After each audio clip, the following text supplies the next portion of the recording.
بسم اللہ الرحمن الرحیم۔ السلام علیکم۔ خبرنامہ کے ساتھ میں ہوں عبدالرحمان، جس میں آج آپ سن سکیں گے دنیا سے آنے والی آج کی چند اہم خبریں۔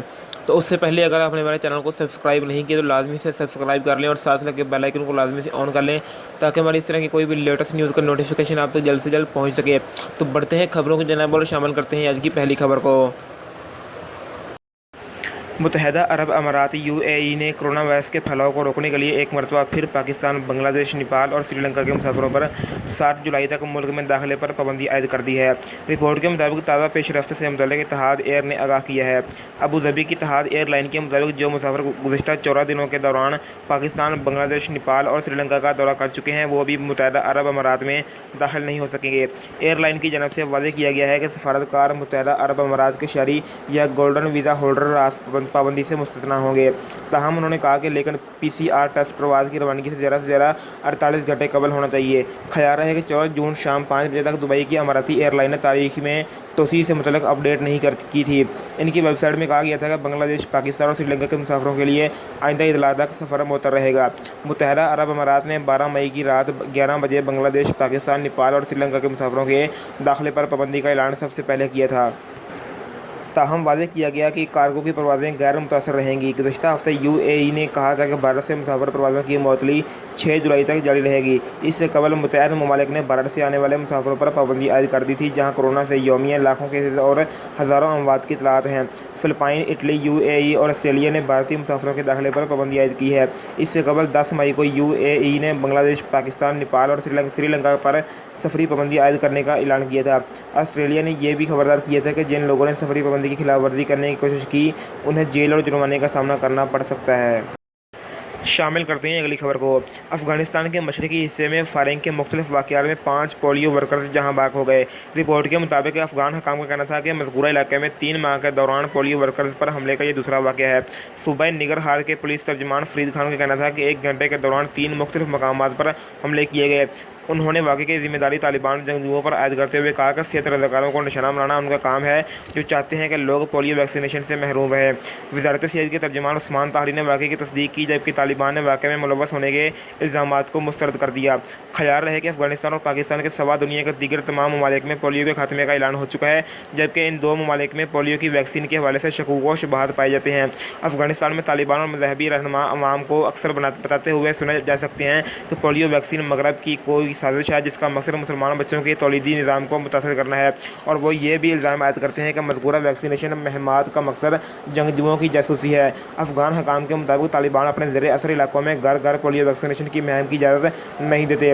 آج کے واقعے سے متعلق مقامی حکومت کے عہدیدار نے بتایا کہ ننگرہار میں مختلف حملوں میں 5 پولیو رضاکار جہاں بھاگ اور 1 زخمی ہو گیا۔ اس کے علاوہ صوبائی دارالحکومت جلال آباد میں مزید 3 رضاکار زخمی ہوئے۔ صحت کے حکام نے بتایا کہ واقعے کے بعد پولیو مہم کو روک دیا گیا۔ عہدیدار نے نام نہ بتانے کی درخواست پر کہا کہ یہ تمام پولیو رضاکاروں پر ٹارگیٹڈ حملے تھے، جس کے بعد ہم نے منصوبہ ننگرہار میں پولیو مہم معطل کر دی ہے۔ اقوام متحدہ کے سیکریٹری جنرل کے افغانستان کے لیے نائب نمائندہ خصوصی نے سماجی رابطہ کی ویب سائٹ ٹویٹر پر ایک جاری بیان میں کہا کہ بچوں کو صحت کی سہولیات سے روکنا غیر انسانی سلوک ہے۔ بے حس تشدد کو اب ختم ہونا چاہیے، ذمہ داروں کی تفتیش ہونی چاہیے اور انہیں انصاف کٹہرے میں لانا چاہیے۔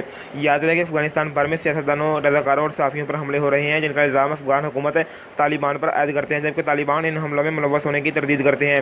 اس سے قبل گزشتہ ہفتے افغانستان کے شمالی حصے میں کان کی صفائی کرنے والے ادارے کے ہالو ٹرسٹ کے 10 افراد کو فائرنگ کے ایک واقعے میں قتل کر دیا گیا تھا۔ حکومت نے الزام لگایا تھا کہ طالبان مذکورہ حملے کے پیچھے ہیں، جبکہ مذکورہ ادارے نے بتایا تھا کہ مقامی جنگجوؤں نے ان کی مدد بھی کی تھی۔ واضح ہے کہ امریکی اور نیٹو افواج کے ملک سے انخلاء کے اعلان کے بعد طالبان نے ملک بھر میں حملوں میں اضافہ کر دیا ہے۔ غیر ملکی افواج ستمبر سے مکمل طور پر ملک سے انخلاء کر جائیں گی، جبکہ افغان حکومت اور طالبان کے درمیان مذاکرات بھی جاری ہیں۔ شامل کرتے ہیں اگلی خبر کو۔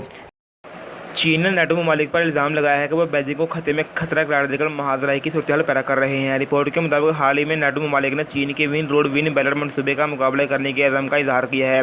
نیٹو کے رہنماؤں نے کہا تھا کہ جوہری ہتھیاروں، خلائی اور سائبر جنگی صلاحیتوں کی تعمیر کے سلسلے میں چین کی بڑھتی ہوئی طاقت سے بین الاقوامی نظم کو خطرہ ہے۔ اس کے جواب میں یورپی یونین کے چینی مشن کی جانب سے بیان جاری ہوا کہ نیٹو چین کی ترقی کو عقلی تقاضوں پر جائزہ لے اور اسے خطرہ گرا دینے کے لیے مختلف چیز کو بڑھا چڑھا کر پیش کرنے سے باز رہیں۔ انہوں نے کہا کہ نیٹو ممالک ہیرا پھیری کے بہانے چین کے جائز مفادات اور قانونی حقوق کا استعمال نہ کریں۔ چینی مشن کی جانب سے کہا گیا کہ یہ چین کی پرامن ترقی سے متعلق نیٹو کے الزامات ہیں، بین الاقوامی صورتحال اور ان کے اپنے کردار کی غلط فہمی ہے، اور یہ صرف جنگ کی ذہانت اور نیٹو گروپ کی سیاسی نفسیات کا سلسلہ ہے۔ چین کے حریف ممالک سے گزشتہ ایک سال کے دوران فوجی کشیدگی میں اضافہ ہوا، جن میں امریکہ اور بھارت شامل ہیں، اور ان کے مابین ہمالیہ کی سرحدیں تائیوان اور بحیرہ جنوبی چین فلیش پوائنٹ ہیں۔ روس اور امریکہ کو خلائی پروگرام میں پیچھے چھوڑنے کے لیے بیجنگ نے اربوں ڈالر بھی خرچ کیے ہیں۔ دوسری جانب نیٹو کے سیکریٹری جنرل جینز اسٹولٹنبرگ نے کہا کہ نیٹو ممالک موسمیاتی تبدیلی سے ایسے عالمی مسائل پر چین کے ساتھ تعاون کرنے کی کوشش کریں گے، لیکن انہوں نے بیجنگ کے دیگر امور پر تیزی سے بڑھتے ہوئے موقف پر تحفظات کا اظہار کیا۔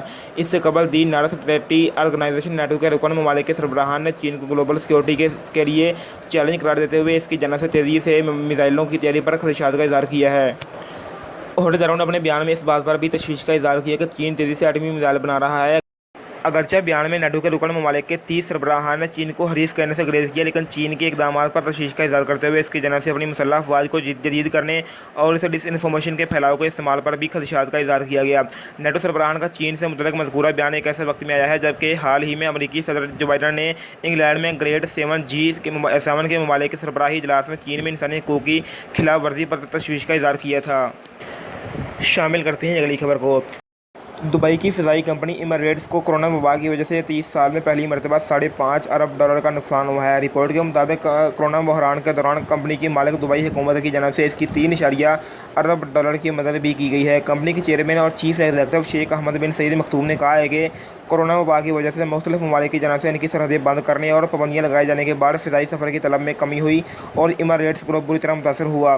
اپنے بیان میں ان کا کہنا تھا کہ کوئی نہیں جانتا کہ وبا کب ختم ہوگی، لیکن ہم جانتے ہیں کہ بحالی بہت پیچیدہ ہوگی۔ مشرق وسطی کی سب سے بڑی فضائی کمپنی کی جانب سے کہا گیا ہے کہ اسے مارچ تک کے معاشی سال کے دوران 20 ارب 30 کروڑ درہم $5.5 ارب سے زائد کا نقصان ہوا ہے۔ ایئر لائن کو پچھلے سال اپنے آپریشن بند کرنا پڑے تھے اور اس کے ریونیو میں 66% کمی آئی۔ مالی سال کے دوران 66 لاکھ مسافروں نے ایمریٹس سے سفر کیا، جو پچھلے سال کے مقابلے میں 88% کم ہے۔ شیخ احمد بن سعید مختوم نے کہا ہے کہ وبا جہاں انسانی جانوں کا نقصان پہنچا رہی ہے، وہیں معاشروں، معیشتوں، ہوائی بازوں اور ٹریول انڈسٹری کو بھی نقصانات کا سامنا ہے۔ ایئر لائن کی جانب سے ایسا نقصان اٹھانے کی خبر 1987-88 میں سامنے آئی تھی جب وہ آپریشن کا آغاز کر رہی تھی۔ دوسرے بڑے گروپس کی طرح ایمریٹس بھی اس وقت لوگوں کو فارغ کیا گیا ہے جب اس کے A380 سپر جمبوز اور بوئنگ 777 طیارے گراؤنڈ ہوئے۔ وبا سے قبل ایئر لائن انفرادی طور پر 60,000 سے زائد ملازمین رکھتی تھی، جن میں 4300 پائلٹس اور 22,000 کے قریب دیگر عملہ تھا، جبکہ اس کی ورک فورس تقریباً 40,000 تک محدود ہو گئی ہے۔ شامل کرتے ہیں اگلی خبر کو۔